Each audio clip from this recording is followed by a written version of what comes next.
ॐ भूर्भुवः स्वः तत्सवितुर्वरेण्यं भर्गो देवस्य धीमहि धियो यो नः प्रचोदयात्.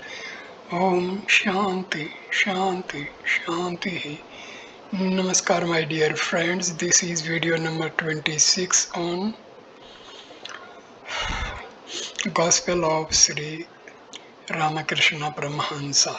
This video starts with chapter number 25, Advice to Pandit Shashadhar, Monday, June 30, 1884. Sri Ramakrishna was in his room, sitting on a mat spread on the floor. Pandit Shashadhar and a few devotees were with him on the mat, and the rest sat on the bare floor. Surendra, Baburam, M. Harish, Latu, Hazra and others were present. It was about 4 o'clock in the afternoon. Sri Ramakrishna had met Pandit Shashadhar 6 days before in Calcutta, and now the Pandit had come to Dakshineshwar to visit the master. Bhudhar Chattopadhyay and his elder brother, the Pandit's hosts, were with him. Nature of Brahma. The Pandit was a follower of the path of Jnana. The master was explaining this path to him. He said, Nitya and Leela are the two aspects of one and the same reality. He who is the indivisible Satyachit Ananda has assumed different forms for the sake of his Leela. As he described the nature of the ultimate reality, the master every now and then became unconscious in samadhi. While he talked, he was intoxicated with spiritual fervor. He said to the Pandit, My dear sir, Brahma is immutable in and immovable like Mount Sumeru, but he who is immovable can also move. Glories of Kali. The master was in ecstasy. He began to sing in his melodious voice. Who is there that can understand what Mother Kali is? Even the six darshanas are powerless to reveal her. He went on. Is Mother merely a simple woman, born as others are born, only by chanting her holy name? Does Shiva survive the deadly poison? See, it is who creates the worlds. See who preserves and destroys. With a mere wink of her wondrous eyes, she holds the universe in her palm. Seeking a shelter at her feet, the gods themselves feel safe. And Mahadeva, god of gods, lies prostrate underneath her feet. Again he sang, Is Mother only Shiva's wife? To her must needs bow down, the all-destroying king of death. Naked she roams about the world, slaying her demon foes, or stands erect on Shiva's breast, her feet upon her husband's form. What a strange wife she makes. My mother's play, declares Prasad, shatters all rules and laws. Strive hard for purity, O mind, and understand my mother's ways. And again, I drink no ordinary wine, but wine of everlasting bliss. As I repeat my Mother Kali's name, it is intoxicates my it so intoxicates my mind that people take me to be drunk. And again, can everyone have the vision of Shama? Is Kali's treasure for everyone. Oh, what a pity! My foolish mind will not see what is true. Even with all his penances, rarely does Shiva himself behold the mind bewitching sight of Mother Shama's crimson fit. To him who meditates on her, the riches of heaven are poor indeed. If Shama casts her glance on him, he swims in eternal bliss. The Prince of Yogis, the King of the Gods, meditate on her feet in vain, yet worthless Kamalkanta yearns for the mother's blessed feet. The master's ecstatic mood gracefully relaxed. He stopped singing and sat in silence. After a while, he got up and sat on the small couch. Pandit Sasadhar was charmed with his singing.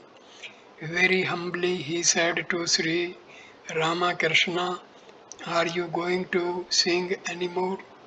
A little later, the master sang again.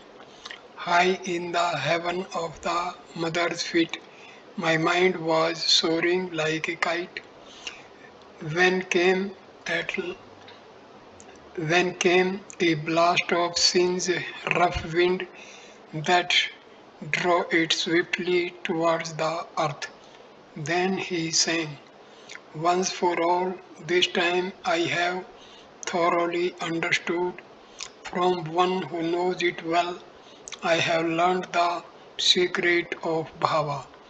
A man has come to me from a country where there is no night, and now I cannot distinguish day from night any longer. Rituals and devotions have all grown profitless for me. My sleep is broken. How can I slumber any more? For now I am wide awake in the sleepiness of yoga. O Divine Mother, made one with thee in yoga sleep at last.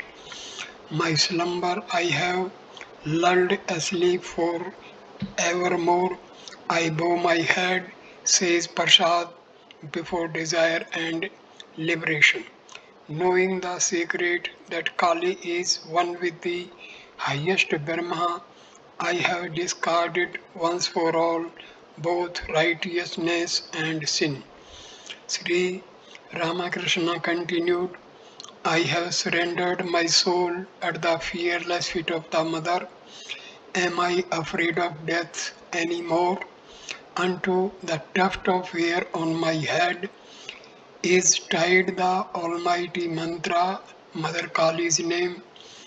My body I have sold in the marketplace of the world, and with it have bought Sri Durga's name."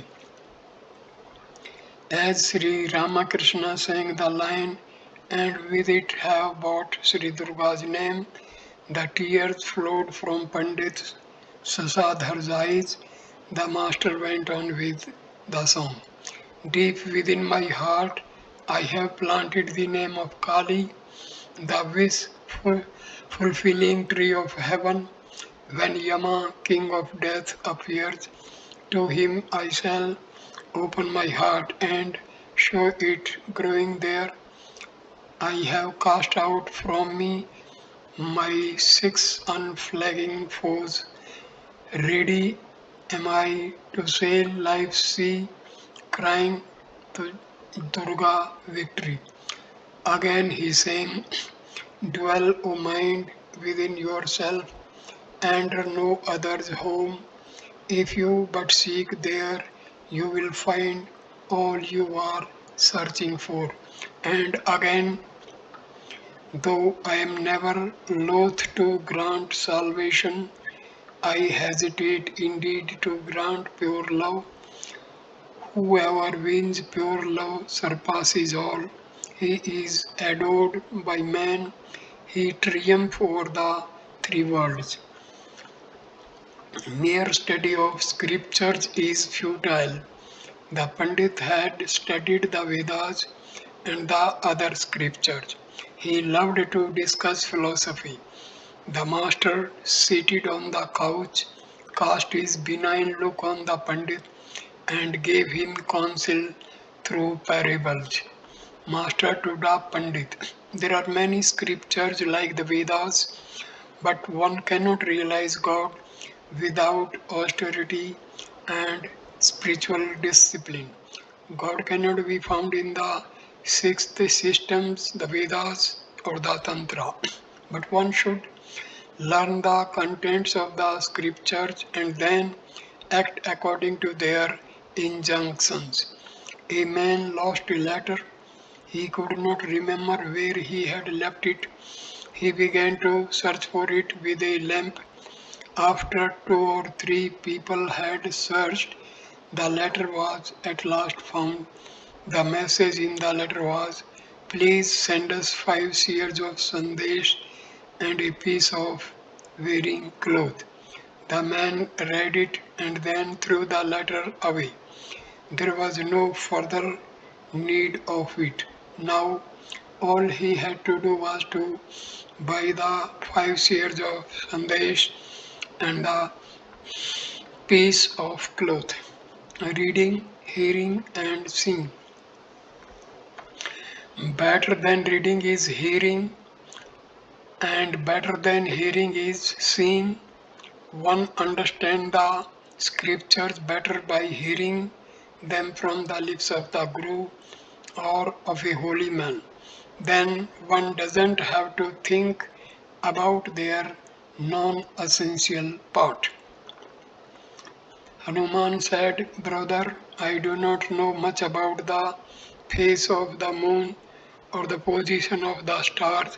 I just contemplate Rama. But seeing is far better than hearing. Then all doubts disappear. It is true that many things are recorded in the scriptures, but all these are useless without the direct realization of God, without devotion to His lotus feet, without purity of heart.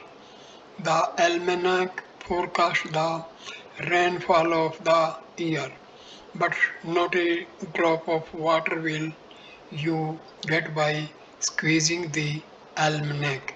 No, not even one drop. How long should one reason about the text of the scriptures? So long as one does not have direct realization of God. How long does the bee buzz about? As long as it is not sitting on a flower, no sooner does it light on a flower and begin to sip honey than it keeps quiet. But you must remember another thing. One may talk even after the realization of God, but then one talks only of God and of divine bliss. It is like a drunkard's crying. Victory to the Divine Mother. He can hardly say anything else on account of his drunkenness. You can notice too that a bee makes an indistinct humming sound after having sipped the honey from a flower. The nature of Gyanis and Vigyanis. The Gyani reasons about the world through the process of niti niti. Not this, not this. Reasoning in this way, he at last comes to a state of bliss, and that it is Brahma. What is the nature of a Gyani? He behaves according to scriptural injunctions. Once I was taken to Chanak and saw some sadhus there. Several of them were sieving or laugh. At the sight of us, they threw aside their sieving. They sat straight, crossing their legs, and conversed with us or laugh.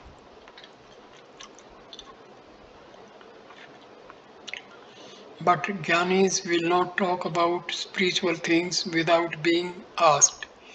They will inquire at first about such things as your health and your family.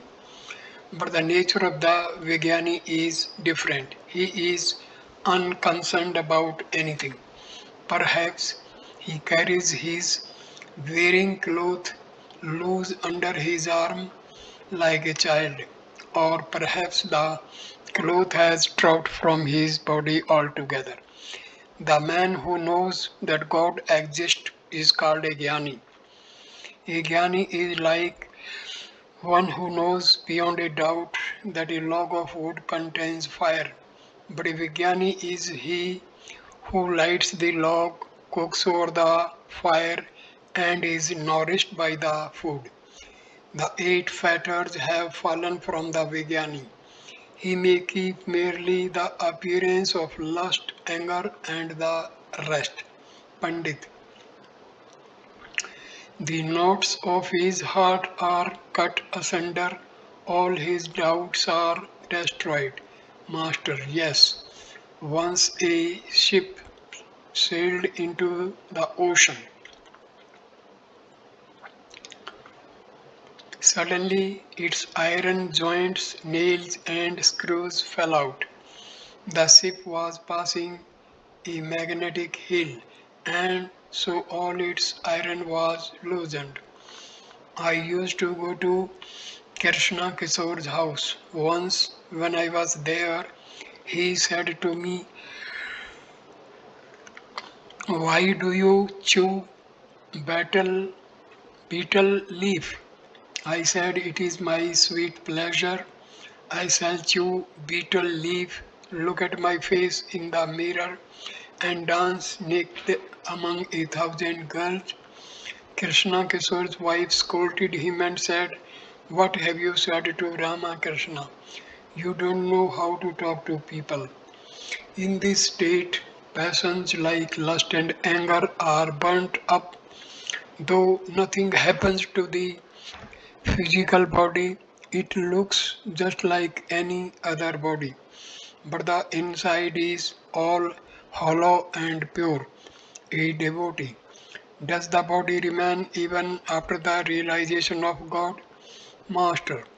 The body survives with some so that they may work out their prarabdha karma or work for the welfare of others. By bathing in the Ganges, a man gets rid of his sin and attains liberation. But if he happens to be blind, he doesn't get rid of his blindness. Of course, he escapes future births, which would otherwise be necessary for reaping the results of his past sinful karma. His present body remains alive as long as its momentum is not exhausted. But future births are no longer possible. The wheel moves as long as the impulse that has set it in motion lasts. Then it comes to a stop. In the case of such a person, passions like lust and anger are burned up. Only the body remains alive to perform a few actions. Pandit. That is called sanskara. The nature of Gyanis and Vijnanis. Master. The Vijnani always sees God. That's why he is so indifferent about the world. He sees God even with his eyes open. Sometimes he comes down to the Leela from the Nitya, and sometimes he goes up to the Nitya from the Leela. Pandit, I don't understand that. Master, the Jnani reasons about the world through the process of Neti Neti and at last reaches the eternal and indivisible Sat Chitananda. He reasons in this manner. Brahma is not the living beings. It is neither the universe nor the 24 cosmic principle. As a result of such reasoning, he attains the absolute. Then he realizes that it is the absolute that has become all this the universe, its living beings, and the 24 cosmic principles. Milk sets into curd, and the curd is churned into butter. After extracting the butter, one realizes that butter is not essentially different from buttermilk, and buttermilk not essentially different from butter. The bark of a tree goes with the pith, and the pith goes with the bark. Pandit smiling to Bhudhar. Did you understand that? It is very difficult. All embracing realization of the Vijnani. Master, if there is butter, there must be buttermilk also. If you think of butter, you must also think of buttermilk along with it. For there cannot be any butter without buttermilk.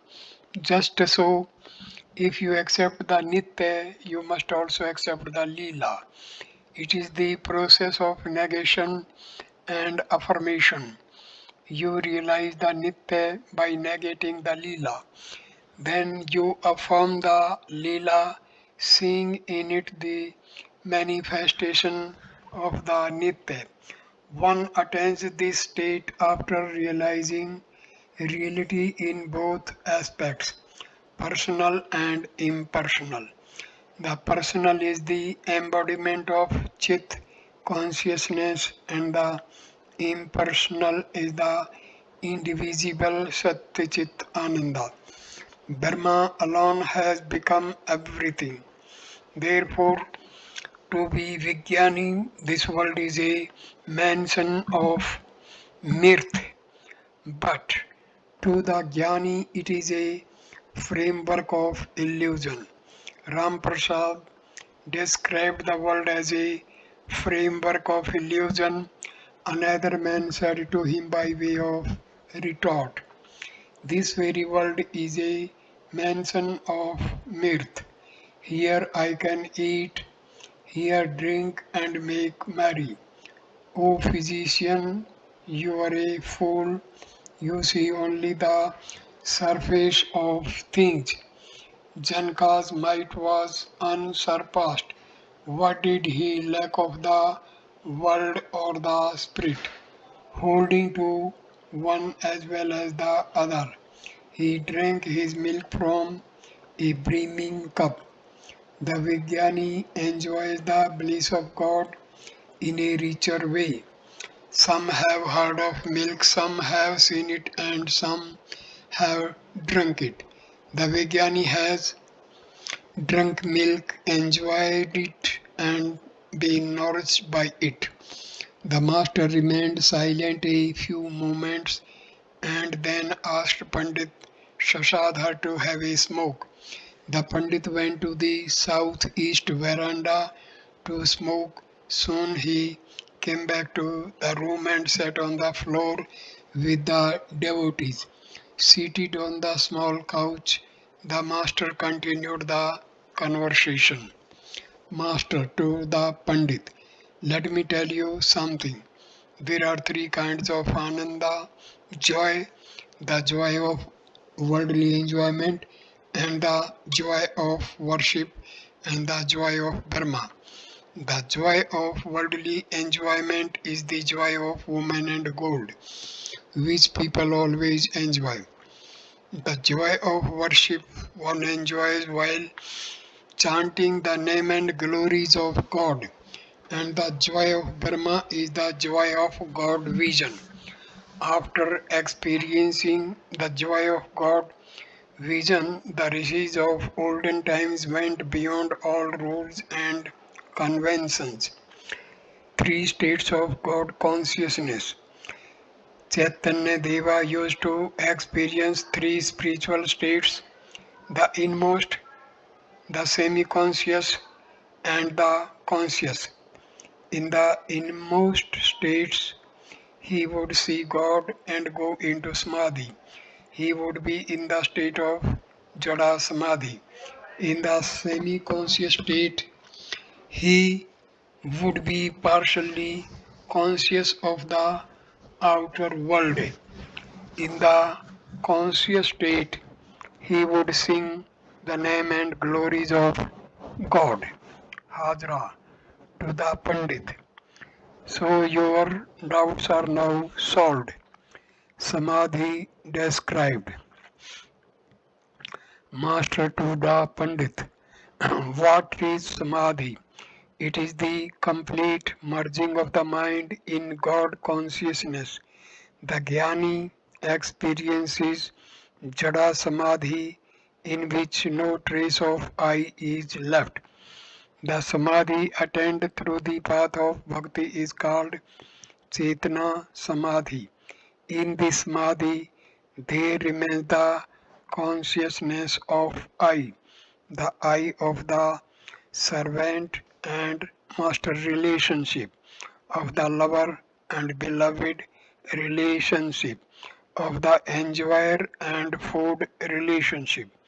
God is the master, the devotee is the servant, God is the beloved, the devotee is the lover, God is the food and the devotee is the enjoyer.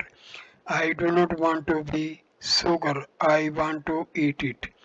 Pandit, what will happen if God dissolve all of the I, if he changes the enjoyer himself into sugar?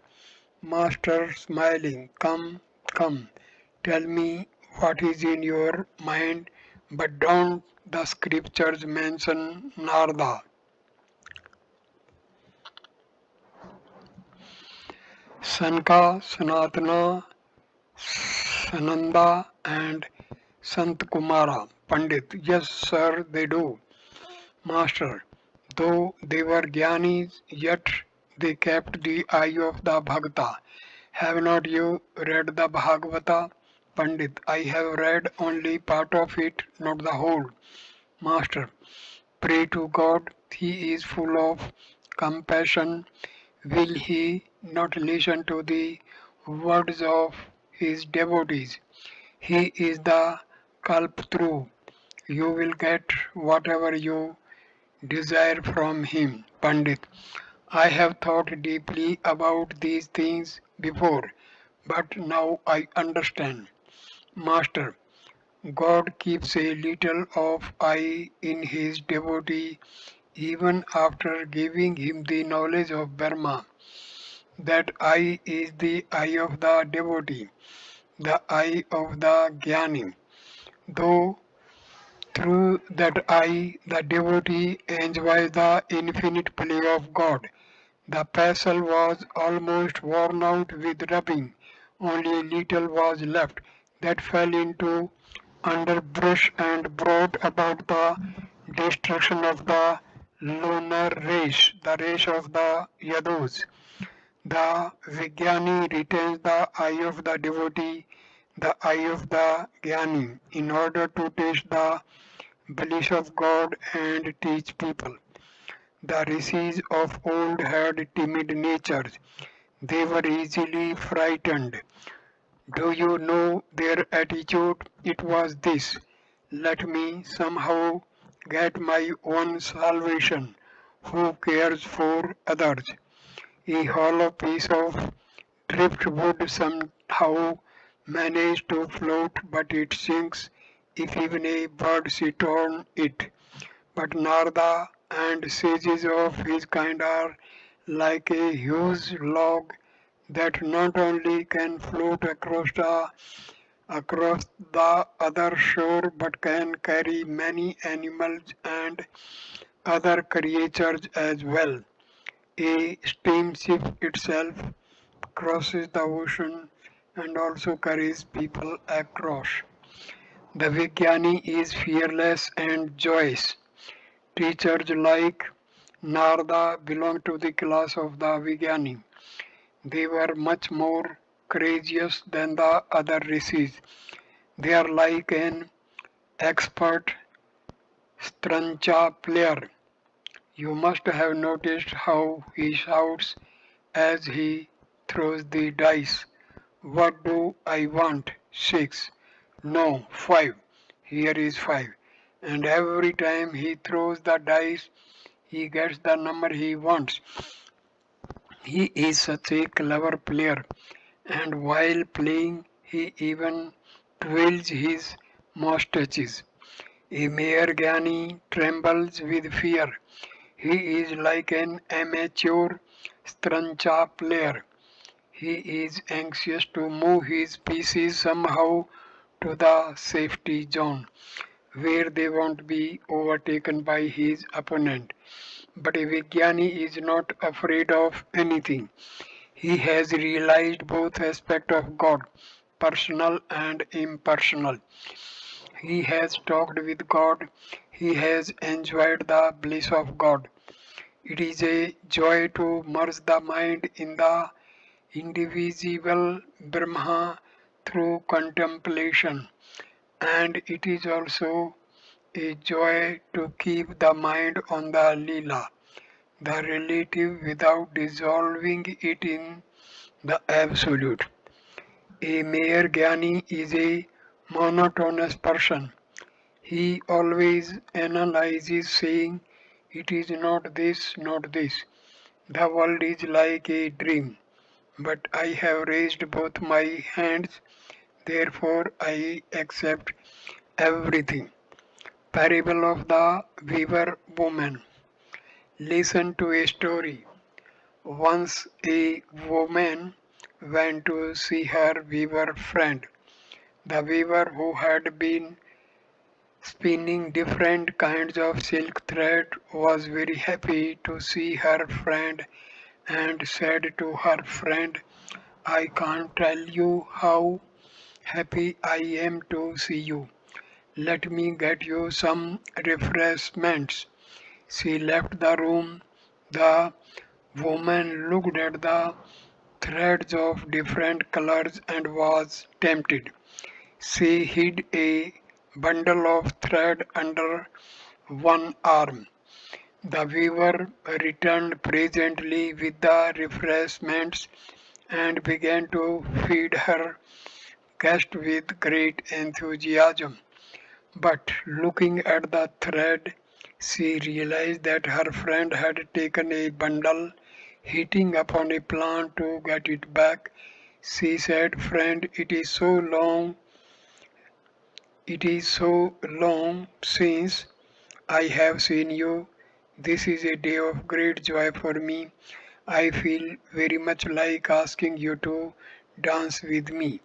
Since I have seen you, this is a day of great joy for me. I feel very much like asking you to dance with me." The friend said, "Sister, I am feeling very happy too." So the two friends began to dance together. When the weaver saw that her friend danced without raising her hands, she said, "Friend, let us dance with both hands raised. This is a day of great joy." But the guest pressed one arm to her side and danced, raising only the other. The weaver said, "How is this, friend? Why should you dance with only one hand raised? Dance with me, raising both hands. Look at me. See how I dance with both hands raised." But the guest still pressed one arm to her side. She danced with the other hand raised and said with a smile, "This is all I know of dancing." The master continued, "I don't press my arm to my side. Both my hands are free. I am not afraid of anything. I accept both the Nitya and the Leela, both the absolute and the relative. The two kinds of ego." I said to Keshav Sen that he would not be able to realize God without renouncing the ego. He said, Sir, in that case, I should not be able to keep my organization together. Thereupon I said to him, I am asking you to give up the unripe ego, the wicked ego. But there is no harm in the ripe ego, the child ego, the servant ego, the ego of knowledge, the worldly man's ego, the ignorant ego. The unripe ego is like a thick stick. It divides, as it were, the water of the ocean of Satya Chitti Ananda. But the servant ego, the child ego, the ego of knowledge is like a line on the water. One clearly sees that there is only one expanse of water. The dividing line makes it appear that the water has two parts, but one clearly sees that in reality there is only one expanse of water. Shankaracharya kept the ego of knowledge in order to teach people. God keeps in many people the ego of a jnani or the ego of a bhakta, even after they have attained Brahmajnana. Hanuman, after realizing God in both his personal and his impersonal aspect, cherished towards God the attitude of a servant, a devotee. He said to Rama, O Rama, sometimes I think that you are the whole and I am a part of you. Sometimes I think that you are the master and I am your servant. And sometimes, Rama, when I contemplate the Absolute, I see that I am you and you are I. Yasoda became grief stricken at being separated from Krishna and called on Radha. Radha saw Yasoda's suffering and revealed herself to her as the divine Shakti, which was her real nature. She said to Yashoda, Krishna is Chidatma, absolute consciousness, and I am Chitta Shakti, the primal power. Ask a boon of me. Yasoda said, I don't want Brahmajnana.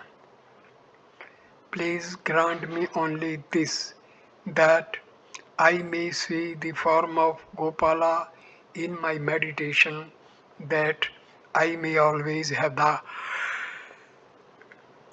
company of Krishna's devotees, that I may always serve the devotees of God, that I may always chant God's name and glories. Once the gopis felt a great desire to see the forms of the Lord, so Krishna asked them to dive into the water of the Jamuna. No sooner did they dive into the water than they all arrived at Vaikuntha. There they saw the form of the Lord endowed with his six celestial splendors. But they did not like it. They said to Krishna, we want to see Gopala and serve him. Please grant us that boon alone. We do not want anything else. Before his departure for Mathura, Krishna wanted to give the knowledge of Brahma to the gopis. He said to them, I dwell both inside and outside all beings. Why should you see only one form of mine? The gopis cried in chorus, O Krishna, do you want to go away from us? Is that Is that why you are instructing us in Brahmajnana? Do you know the attitude of the gopis? It is this, we are Radha's and Radha is ours. A devotee Does this eye of the devotee never disappear altogether? Master, yes, it disappears at times. Then one attains the knowledge of Brahma and goes into Samadhi. I too lose it, but not for all the time. In the musical scale, there are 7 notes: Sa, Re, Ga, Ma, Pa, Tha, and Ni. But one cannot keep one's voice on Ni a long time. One must bring it down again to the lower notes. I pray to the Divine Mother. Mother, do not give me Brahmagyana. Formerly, believers in God with form used to visit me a great deal. Then the modern Brahmagyanis began to arrive. During that period, I used to remain unconscious in Samadhi most of the time. Whenever I regained consciousness, I would say to the Divine Mother, "O Mother, please don't give me Brahm Jnana." God listens to our prayer. Pandit, does God listen to our prayers? Master, God is the Kalpatru, the wish fulfilling tree. You will certainly get whatever you ask of Him. But you must pray standing near the Kalpatru. Only then will your prayer be fulfilled. But you must remember another thing. God knows our inner feeling.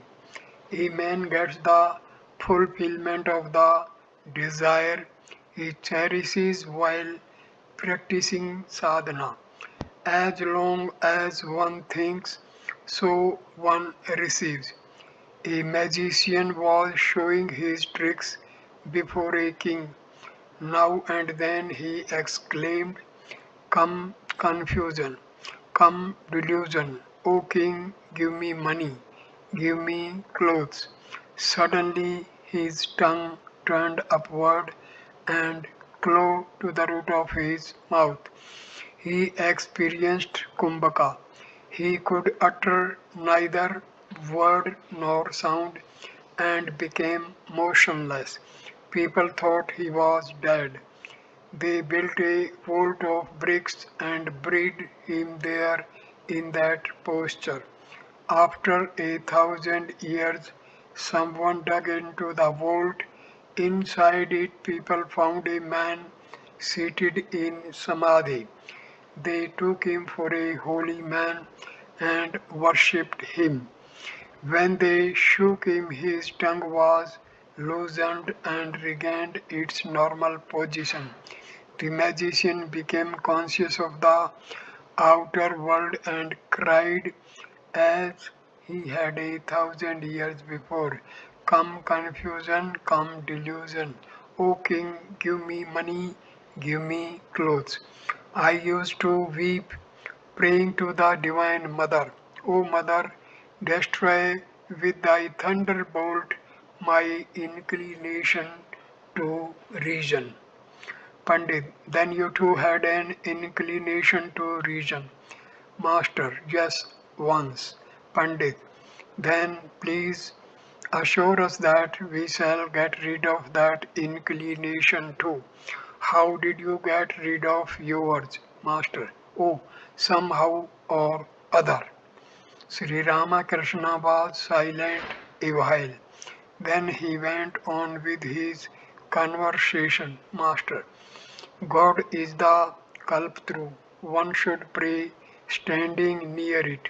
Then one will get whatever one desires.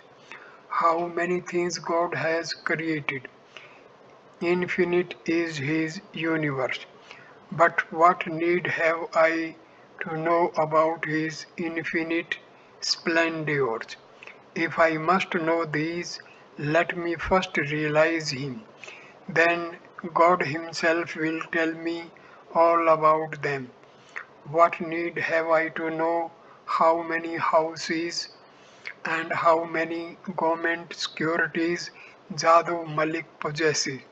All that I need is somehow to converse with Jadoo Malik.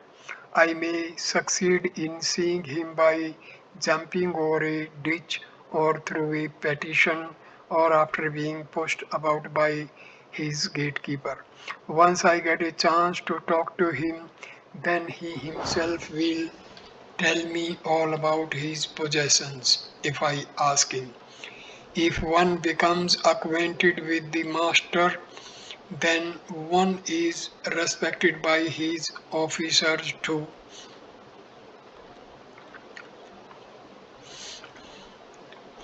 All laugh. There are some who do not care to know the splendors of God. What do I care about knowing how many gallons of wine there are in the tavern? One bottle is enough for me. Why should I desire the knowledge of God's splendors? I am intoxicated with the little wine I have swallowed. Both Bhakti Yoga and Jnana Yoga are paths by which you can realize God. Whatever path you may follow, you will certainly realize Him.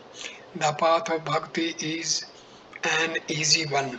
The path of knowledge and discrimination is very difficult. Why should one reason so much to know which path is the best?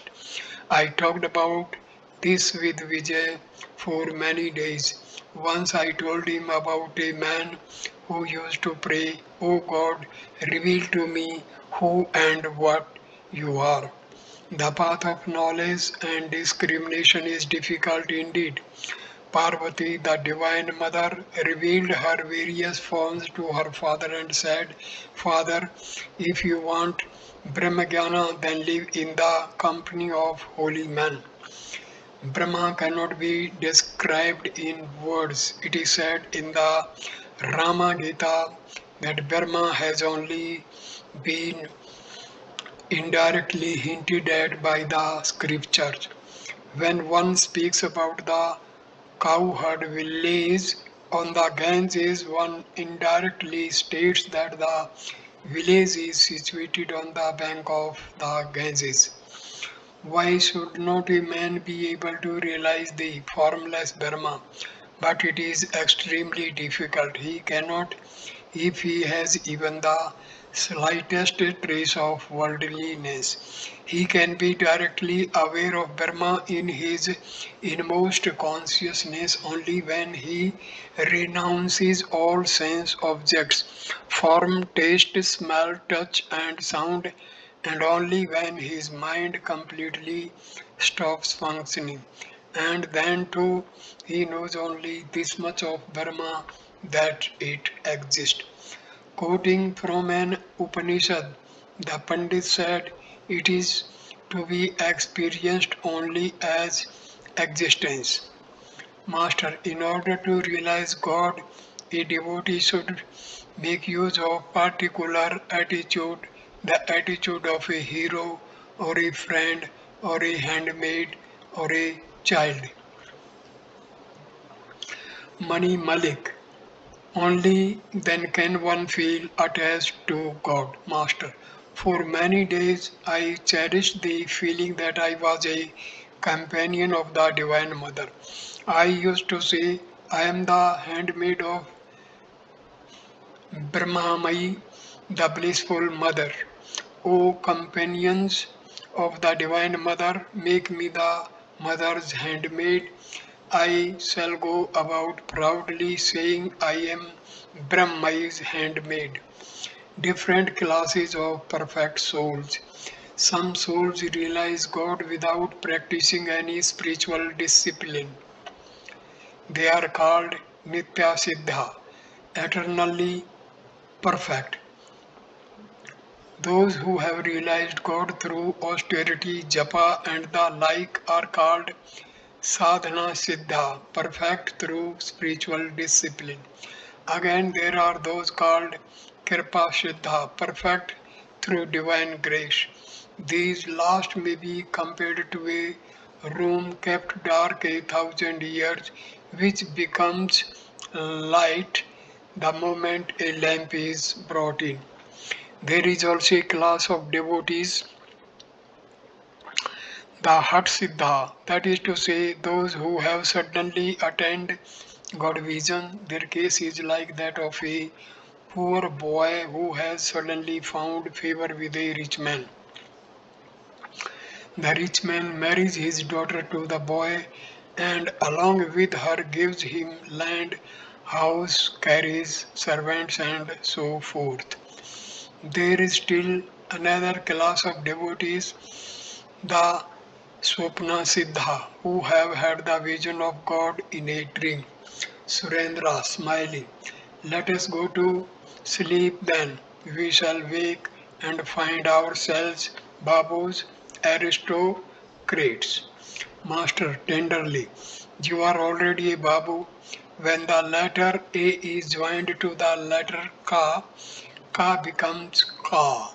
It is futile to add another A. If you add it, you will still have the same Ka or laugh. Description of the Nitya Siddha. The Nitya Siddha is in a class apart.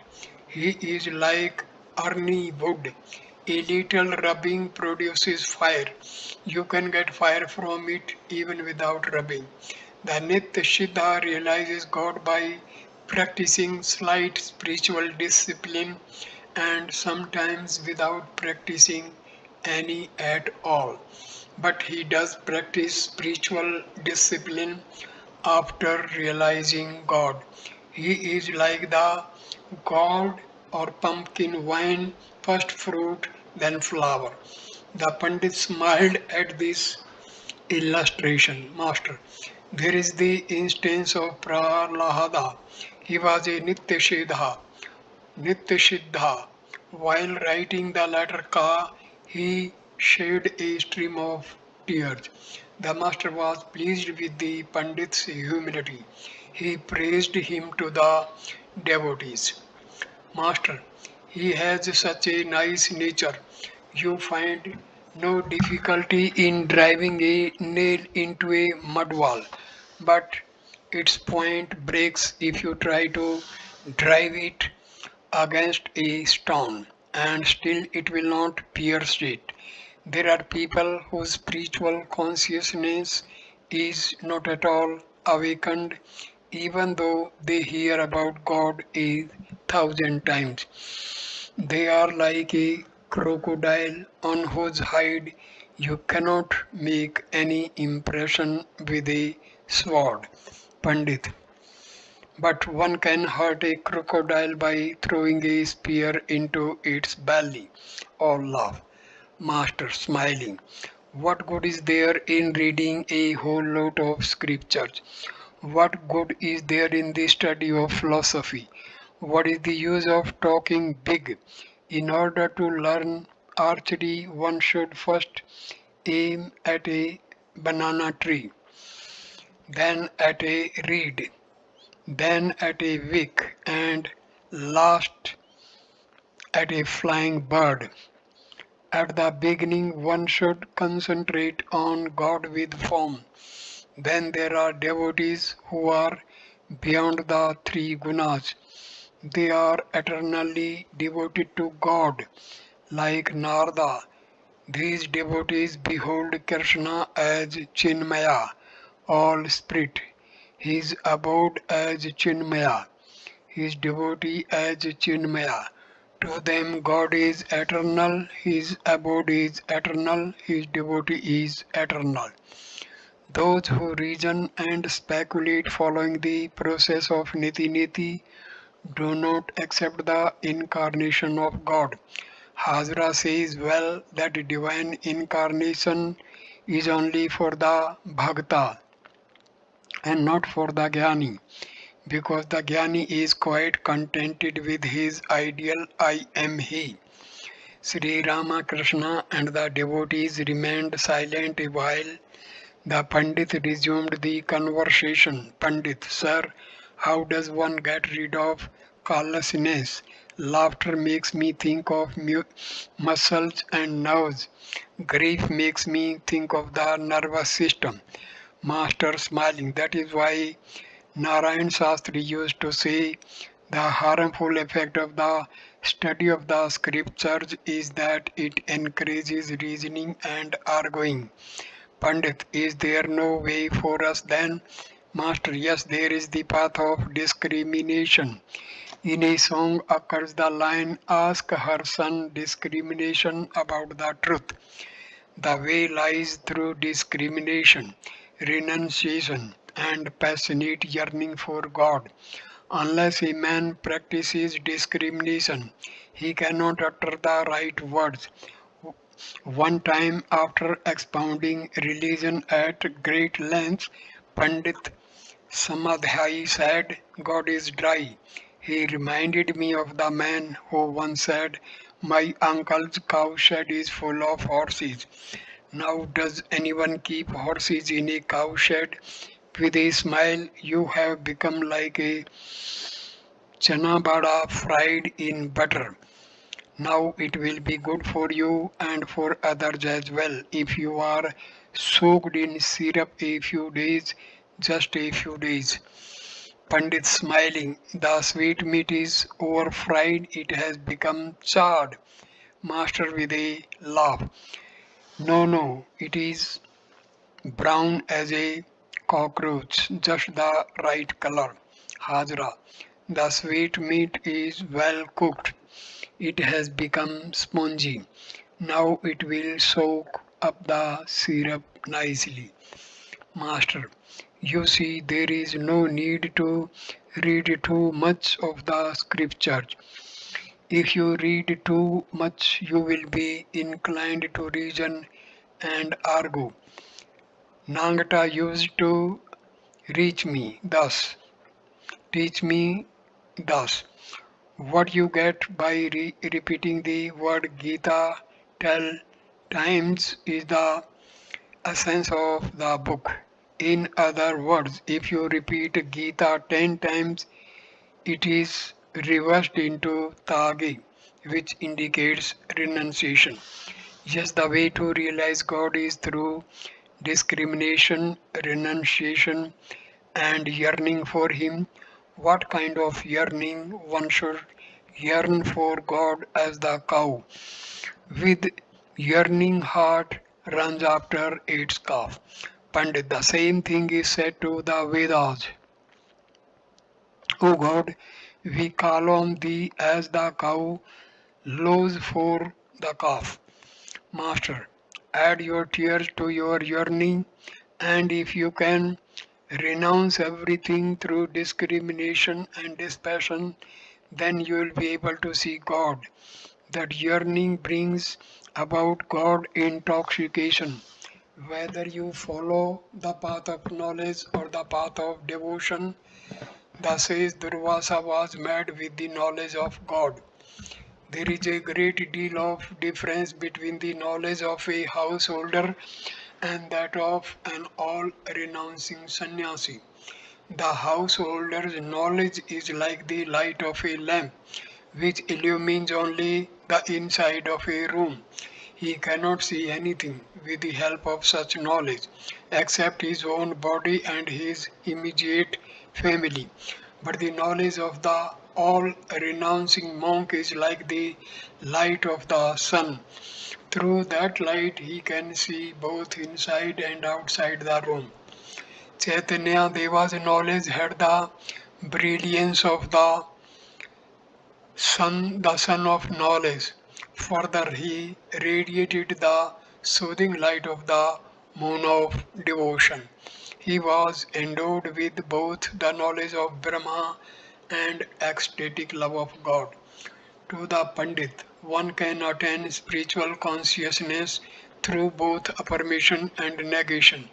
There is the positive path of love and devotion, and there is the negative path of knowledge and discrimination. You are preaching the path of knowledge, but that creates a very difficult situation. There the guru and the disciple do not see each other. Sukadeva went to Janaka for instruction about the knowledge of Brahma. Janaka said to him, "You must pay me the guru's fee beforehand. When you attain the knowledge of Brahma, you won't pay me the fee, because the knower of Brahma sees no difference between the guru and the disciple." Different stages of divine love. Both negation and affirmation are ways to realize one and the same goal. Infinite are the opinions and infinite are the ways. But you must remember one thing. The injunction is that the path of devotion described by Narada is best suited to the Kali Yuga. According to this path, first come bhakti, then bhava. When bhakti is mature, higher than bhava are Mahabhava and Prema. An ordinary mortal does not attain Mahabhava and Prema. He who has achieved these has realized the goal, that is to say, has attained God. Pandit. In expounding religion, one has to use a great many words, Master. While preaching, eliminate the head and tail, that is to say, emphasize only the essentials. The Pandit and the Mani Malik became engaged in conversation. Mani was a member of the Brahmos modes. The Pandit argued vehemently about the good and bad sides of the Samaj. Sri Ramakrishna was seated on the small couch and looked on, smiling. Presently he remarked, "This is the tamasic aspect of sattva, the attitude of a hero. This is necessary. One should not hold one's tongue at the sight of injustice and untruth.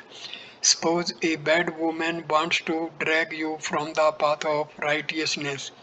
You must then assume the heroic attitude and say, 'What you watch, what you wish. You dare injure my spiritual life? I shall cut your body in two right now.'"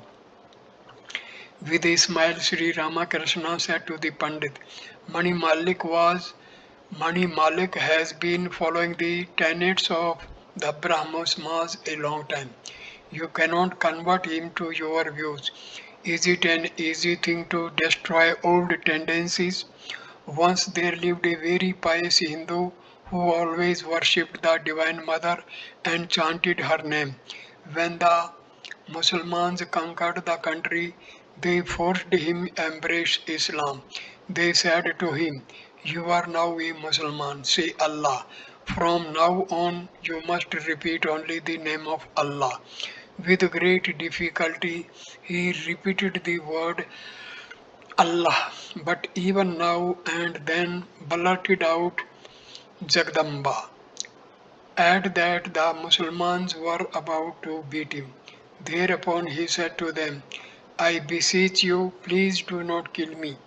I have been trying my utmost to repeat the name of Allah, but our Jagdamma has filled me up to the throat. She pushes out your Allah." All laugh. Different paths to shoot different taste. To the Pandit, please don't say anything to Mani Malik. You must know that there are different tastes, there are also different powers of digestion. God has made different religions and creeds to suit different aspirants. By no means all are fit for the knowledge of Brahma. Therefore, the worship of God with form has been provided. The mother brings home a fish for her children. She curries part of the fish, part she fries, and with another part she makes pilau. By no means all can digest the pilau, so she makes fish soup for those who have weak stomachs. Further, some want pickled or fried fish. There are different temperaments. There are differences in the capacity to comprehend. All sat in silence. Sri Ramakrishna said to the Pandit, Go and visit the temples and take a stroll in the garden. It was about 5:30 in the afternoon. The Pandit left the room with his friends and several of the devotees. After a while, the master went with M towards the bathing ghat on the Ganges. He said to M, Bapuram now says, what shall I gain by study? On the bank of the river, he met the Pandit and said to him, are not you going to the Kali temple? The Pandit said, yes, sir, let us go together. With a smiling face, Sri Ramakrishna proceeded to the temple through the courtyard. He said to the Pandit, listen to a song. He sang, is Kali my mother really black? The naked one of blackest hue lights the lotus of the heart. As he was going through the courtyard, he quoted to the Pandit from a song, lightning, lighting the lamp of knowledge in the chamber of your heart. Behold the face of the mother, Brahma's embodiment. They came to the temple. Sri Ramakrishna saluted the Divine Mother, touching the ground with his forehead. Red hibiscus flowers and vilva leaves adorned the mother's feet. Her three eyes radiated love for her devotees. Two of her hands were raised it as if to give them bones and reassurance. The other two hands held symbols of death. She was clothed in a sari of Banaras silk and was decked with ornaments. Image of Kali. Referring to the image, one of the party remarked, I heard it was made by the sculptor Nabin. The master answered, yes, I know, but to me she is the embodiment of spirit. As Sri Ramakrishna was coming back to his room with the devotees, he said to Baburam, come with us, and also joined them. It was dusk. The master was sitting on the semicircular porch west of his room. Baburam and M sat near him. He was in a mood of partial ecstasy. Rakhal was not then living with Sri Ramakrishna, and therefore the master was having difficulties about his personal service. Several devotees lived with him, but he could not bear the touch of everyone during his spiritual moods. He hinted to Baburam, do stay with me, it will be very nice. In this mood I cannot allow others to touch me. The Pandit entered the master's room after visiting the temple. The master said to him from the porch, take some refreshments. The Pandit said that he had not yet performed his evening devotions. At once Sri Ramakrishna stood up and sang in an exalted mood, why should I go to Ganga or Gaya, to Kanchi or Prabhas, so long as I can breathe my last with Kali's name upon my lips? What need of rituals has a man? What need of devotions any more? If he repeats the mother's name and the holy hours. Intoxicated with ecstatic love, the master said, how long should one perform devotions? So long as one's mind does not merge in God while repeating Om. Pandit, then let me eat the refreshments. I shall perform the devotion later on. Master, no, I don't want to obstruct the current of your life. It is not good to renounce anything before the proper time arrives. When the fruit ripens, the flower drops off itself. One should not forcibly tear off the green branch of a coconut tree that injures the tree. Surendra was about to leave. He invited his friends into his carriage. The master, still in an ecstatic mood, said, don't take more people than your horse can draw. Surendra took leave of Sri Ramakrishna. The Pandit left the room to perform his worship. M and Baburam saluted the master. They were about to leave for Calcutta. Sri Ramakrishna was still in an ecstatic mood. Master to M. I cannot utter a word now. Stay a few minutes. M again took his seat and waited for the master's command. Sri Ramakrishna motioned to Baburam to take a seat and asked him to fan him a little. M also took part in rendering the personal service to the master. Master to M tenderly, why don't you come here so frequently now? M, not for any special reason. I have been rather busy at home. Master, yesterday I came to know Babu Ram's inner nature. That's why I have been trying to that's why I have been trying so hard to persuade him to live with me. The mother bird hatches the egg in proper time. Boys like Baburam are pure in heart. They have not yet fallen into the clutches of woman and gold. Is not that so? And it is true, sir. They are still stainless, master. They are like a new pot. Milk kept in it will not turn sour. Yes, sir, master. I need Baburam here. I pass through certain spiritual states when I need someone like him. He says he must not all at once live with me permanently, for it will create difficulties. His relatives will make trouble. I am asking him to come here Saturdays and Sundays. Master's advice to householders. The Pandit entered the room with his friends. He had finished his devotions and was ready to eat the refreshments. One of his companions asked the master, shall we succeed in spiritual life? Please tell us what our way is. Master, you all have the yearning for liberation. If an aspirant has yearning, that is enough for him to realize God. Don't eat any food of the Shraddha ceremony. Live in the world like an unchaste woman. She performs her household duties with great attention, but her mind dwells day and night on her paramour. Perform your duties in the world, but keep your mind always fixed on God. The Pandit finished eating his refreshments. Master to the Pandit, you have read the Gita, no doubt. It says that there is a special power of God in the man who is honored and respected by all. The Pandit quoted the verse from the Gita. Master, you surely possess divine power. Pandit, shall I labor with perseverance to finish the task that I have accepted? Sri Ramakrishna forced himself as it were to say, yes. He soon changed the conversation.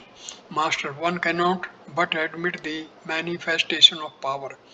Vidyasagar once asked me, has God given more power to some than to others? I said to him, certainly. Otherwise, how can one man kill 100?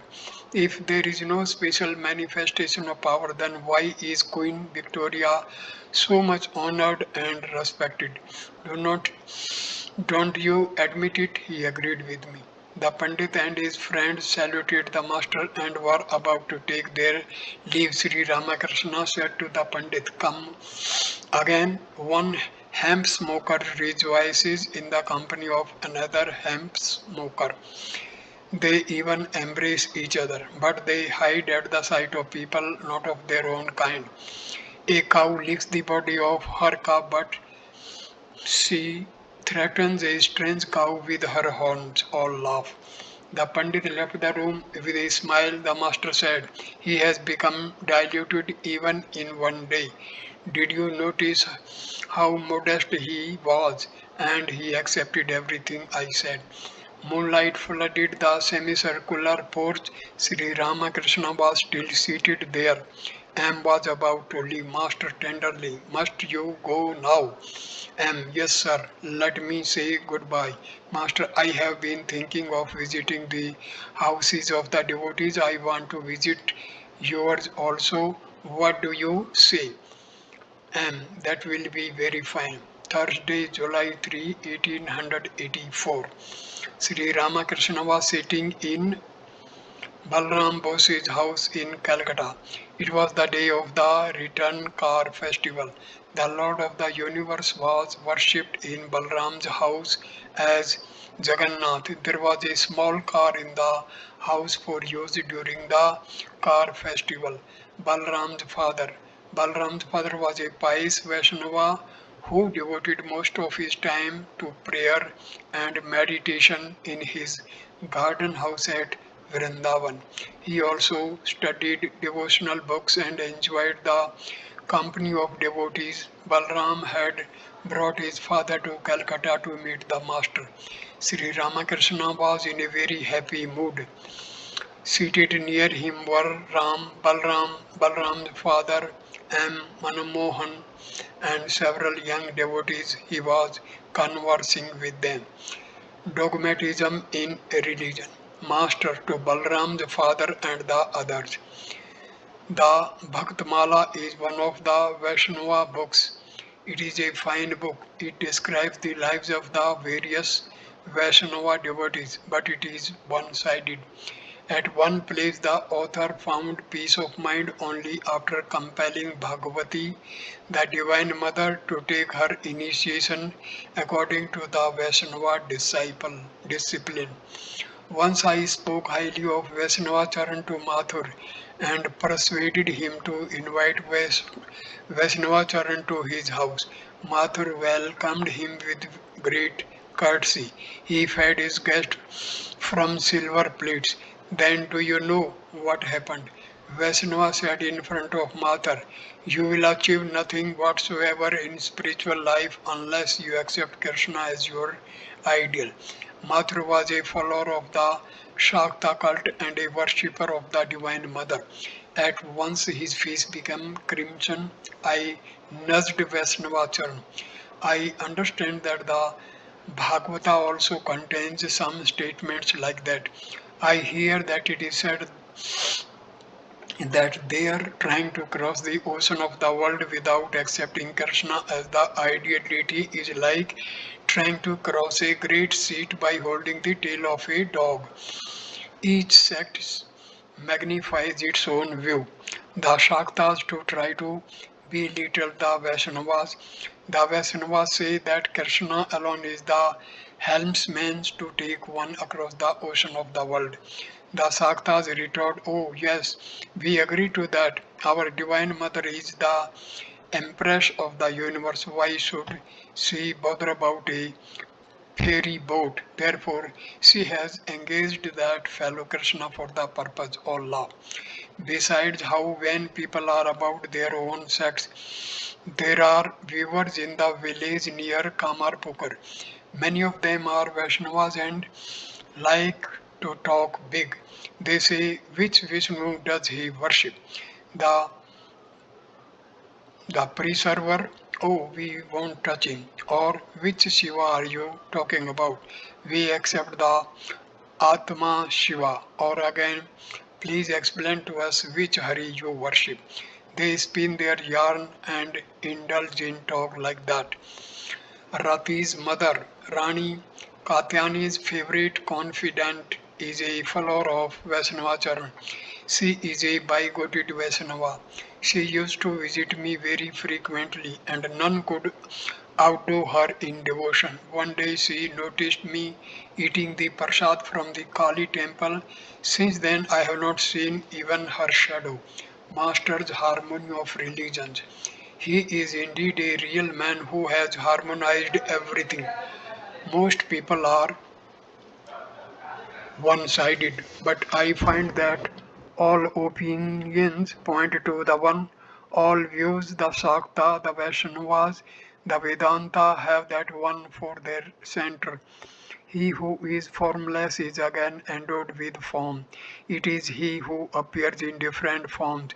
The attributeless Brahma is my father. God with attributes is my mother. Whom I shall blame? Whom shall I praise? The two pans of the scales are equally heavy. He who is described in the Vedas is also described in the Tantras and the Puranas. All of them speak about the one Satchitananda. The Nitya and the Leela are the two aspects of the one reality. It is described in the Vedas as Om Satchitananda Brahma, in the Tantras as Om Satchitananda Shiva, the ever pure Shiva, and in the Puranas as Om Satchitananda Krishna. All the scriptures, the Vedas, the Puranas, and the Tantras speak only of one Satchitananda.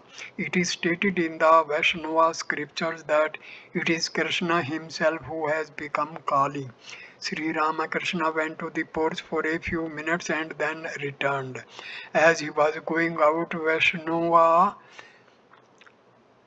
Vishwahar's daughter, 6 or 7 years old, saluted him. On returning to the room, the master began talking to the little girl and her companions who were of the same age. The child to the master, I saluted you and you did not even notice it. Master smiling, did you? I really did not notice. Child, then wait, I want to salute you again. The other put too. Sri Ramakrishna laughed and sat down. He returned the salute and bowed to the child, touching the ground with his forehead. He asked her to sing. The child said, I swear I don't sing. When the master pressed her again, she said, should you press me? When I said, I swear, the master was very happy with the children and sang light and frivolous songs to entertain them. He said, come, let me braid your hair, lest your husband should scold you when he beholds you. The children and the devotees laughed. Childlike nature of a Paramahamsa, master to the devotees. The Paramahamsa is like a 5-year-old child. He sees everything filled with consciousness. At one time I was staying at Kamarpukur when Shivram was 4 or 5 years old. One day he was trying to catch grasshoppers near the pond. The leaves were moving. To stop their rustling, he said to the leaves, hush, hush, I want to catch a grasshopper. Another day it was stormy. It rained hard. Shivram was with me inside the house. There were flashes of lightning. He wanted to open the door and go out. I scolded him and stopped him, but still he peeped out now and then. When he saw the lightning, he exclaimed, there until they are striking matches again. The Paramahamsa is like a child. He cannot distinguish between a stranger and a relative. He is not particular about worldly relationships. One day Shivram said to me, Uncle, are you my father's brother or his brother-in-law? The Paramahamsa is like a child. He does not keep any track of his whereabouts. He sees everything as Brahma. He is indifferent to his own movements. Shivram went to Hriday's house to see the Durga Puja. He slipped out of the house and wandered away. A passerby saw the child, who was then only 4 years old, and asked, where do you come from? He could not say much. He only said the word hut. He was speaking of the big hut in which the image of the Divine Mother was being worshipped. The stranger asked him further, whom are you living with? He only said the word brother. Other traits of Paramahamsa. Sometimes the Paramahamsa behaves like a madman. When I experienced that divine madness, I used to worship my own sexual organ as the Shiva Pallus. But I can't do that now. A few days after the dedication of the temple at Dakshineshwar, a madman came there who was really a sage endowed with the knowledge of Brahma. He had a bamboo twig in one hand and a potted mango plant in the other, and was wearing torn shoes. He did not follow any social conventions. After bathing in the Ganges, he did not perform any religious rites. He ate something that he carried in a corner of his wearing cloth. Then he entered the Kali temple and chanted hymns to the deity. The temple trembled. Haldari was then in the shrine. The madman was not allowed to eat at the guest house, but he paid no attention to this slight. He searched for food in the rubbish heap where the dogs were eating crumbs from the discarded leaf plates. Now and then he pushed the dogs aside to get his crumbs. The dogs did not mind either. Haldari followed him and asked, "Who are you? Are you a Purnajani?" The madman whispered, "She, yes, I am a Purnajani." My heart began to palpitate as Haldari told me about it. I clung to Hriday. I said to the Divine Mother, "Mother, shall I too have to pass through such a state?" We all went to see the man. He spoke words of great wisdom to us, but behaved like a madman before others. Haldari followed him a great way when he left the garden. After passing the gate, he said to Haldari, "What else shall I say to you?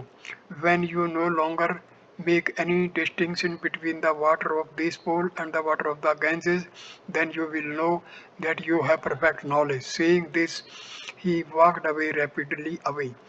Sri Ramakrishna began to talk with M. Other devotees too were present. Master to M, "How do you feel about Shashadra?" M, "He is very nice." Master, "He is very intelligent, is not he?"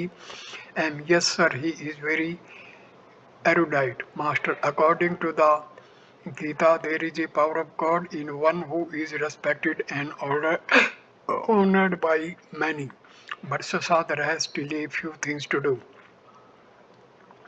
What will he accomplish with mere scholarship? He needs to practice some austerity.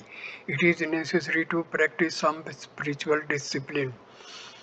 Gauri Pandit practiced austerity. When he chanted a hymn to the Divine Mother, the other Pandits would seem no more than earthworms.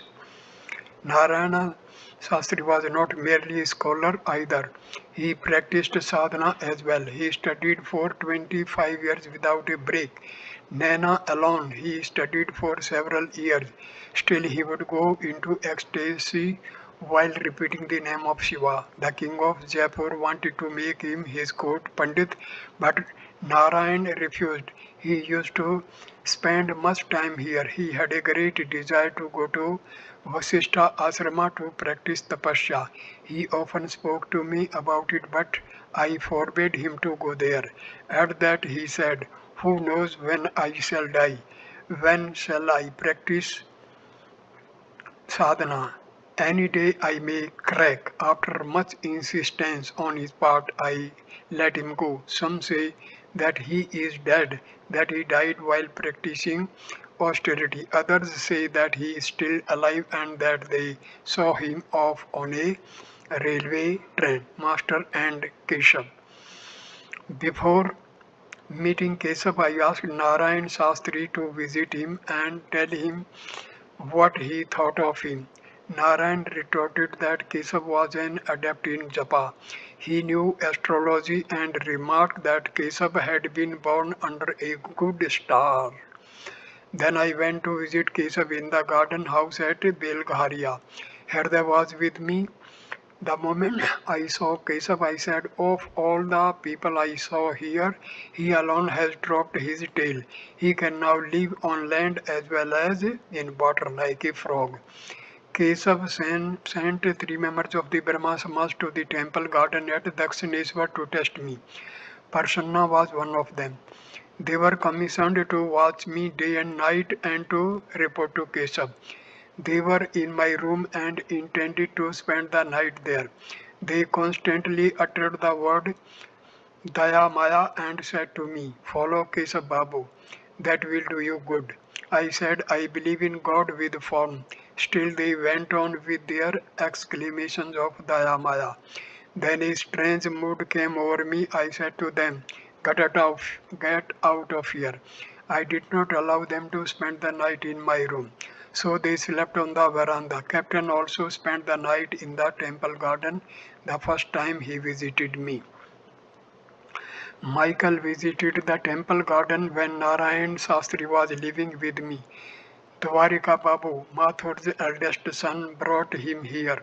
The owners of the temple garden were about to get into a lawsuit with the English proprietors of the neighboring powder magazine, so they wanted Michael's advice. I met him in the big room next to the manager's office. Narayan Shastri was with me.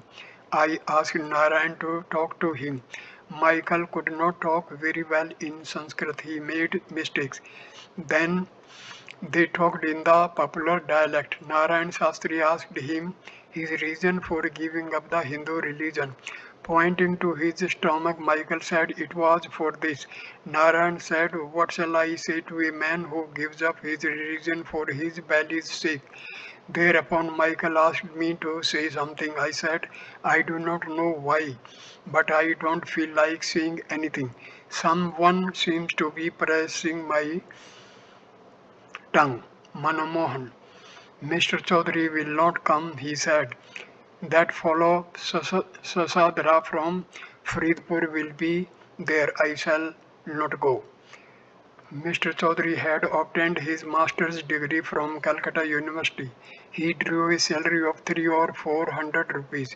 After the death of his first wife, he had the intense dispassion for the world, but after some time he had married again. He frequently visited the master at the temple garden. Master, how mean of him. He is vain of his scholarship. Besides, he has married a second time. He looks on the world as a mere mud puddle. To the devotees, this attachment to woman and gold makes a man small-minded. When I first saw Harmohan, he had many good traits. I longed to see him. He was then 17 or 18 years old. I used to send to him for every now and then, but he would not come. He is now living away from the family with his wife. He had been living with his uncle before. That was very good. He had no worldly troubles. Now he has a separate home and does the marketing for his wife daily. The other day he came to Dakshineshwar. I said to him, go away, leave this place. I don't even feel like touching you. Sri Ramakrishna went to the inner apartments to see the deity. He offered some flowers. The ladies of Balram's family were pleased to see him. The master came back to the drawing room and said, the worldly minded practice devotions, japa and austerity only by fits and starts. But those who know nothing else but God repeat his name with every breath. Some always repeat mentally Om Rama. Even the followers of the path of knowledge repeat Soham. I am he.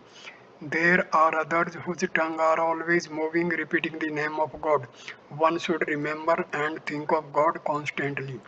Pandit Sasadhar entered the room with one or two friends and saluted the master. Master smiling, we are like the bridesmaids waiting near and bed for the arrival of the groom. The Pandit laughed. The room was filled with devotees, among them Dr.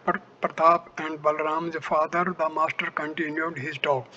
Master to Sasadhar.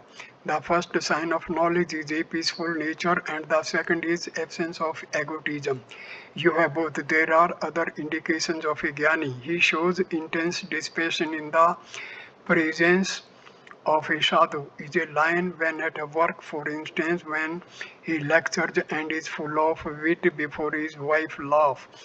But the nature of the Vijnani is quite different, as was the case with Chaitanya Deva. He acts like a child or a madman or an inert thing or a ghoul. While in the mood of a child, he sometimes shows childlike joylessness, sometimes the frivolity of adolescence, and sometimes while instructing others the strength of a young man. At this point, I conclude this video. Next video number 27 will continue with chapter number 25, three kinds of bhakti. Thank you for watching this video. Thank you.